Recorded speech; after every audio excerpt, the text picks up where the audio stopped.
бампер саттууларды жана керектүү нерселерди алганы келдик бул жака.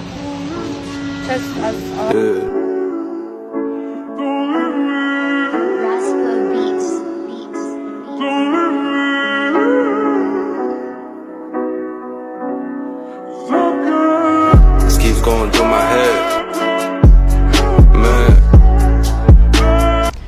Всем привет, Кыргызстан. Азыркы учурдагы болуп жаткан кырдаалды билесиңер. Бул жакта биз колдон келген жардамды беребиз. Бардык блогерлер, тиктокерлер жолугуп отурабыз. Силерден болгон поддержка, репост кыл, биз видео киргизебиз. Репост кылга, болгон адамдарга тараткыла. Силерден финансовый жардам керек. Бизге 10 сом, 20 сом болсо дагы астында реквизиттер бар. Ошол жака акчаларды которуп турсаңар болот. Ал акчалардын баарын 1 сомун да албай, биз бардыгыбыз Баткенге эмне жардам керек болсо, ошол жардамдардын баарын берип, поддержка кылганга силерге жардам беребиз. Так что Кыргызстан. Ассаламу алейкум, кыргыз элим. Кыргызстанда болуп аткан кырдаалды барыбыз эле көрүп атабыз. И ошондой эле биз чет мамлекетте жүрсөк дагы карап турган жокпуз. Колубуздан келишинче жардам бердик.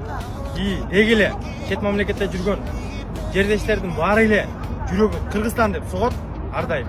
Биз силер менен Кыргызстан. Ошо өзүңүздөр билгендей азыр көптөгөн группаларда ар кандай мындай жаңылыктар жүрөт. Кыргыздын кыздары ошонун айынан жумушка чыга албай үйүнө жатат. Кыргыздын кыздары эч качан эч жерде коркпош керек. Чет өлкөдө биз Москвада ушундай жигиттер жүрөбүз. Эч кимден коркпойт. Кыргыз эч кимден корккон эмес. Коркпойт дагы. Коркпойт дагы. Кыргыздын кыздарын кыргыздын жигиттери коркойт. Ар дайым. Эч качан ойлонмоңуздар, биз сиздер. Родной жардамдарлар, сіздер білесіздер, біз Баткенге кичине болсо да салым кошолду деп акча чогултканбыз. Биздин эл сом номерге 1432 сом, единица номерге 5404 сом, жана эл сом номерге адашып единица катар салып алгандар 535 сом. Бул акчалар кимге салабыз? Кыргызстандын блогери Нурмухаммедке салабыз. Убагында Муха Вайнс болгон. Ушуга эл сом номерине салабыз. Жана Талас Атаев фанаттар үчүн ушул акчаларды ала келгем, бирок бул акчаларды чачкан жокмун, чиста Баткенге жиберели. Анда эмесе биз буну бүтүн кылып алалы. Кет.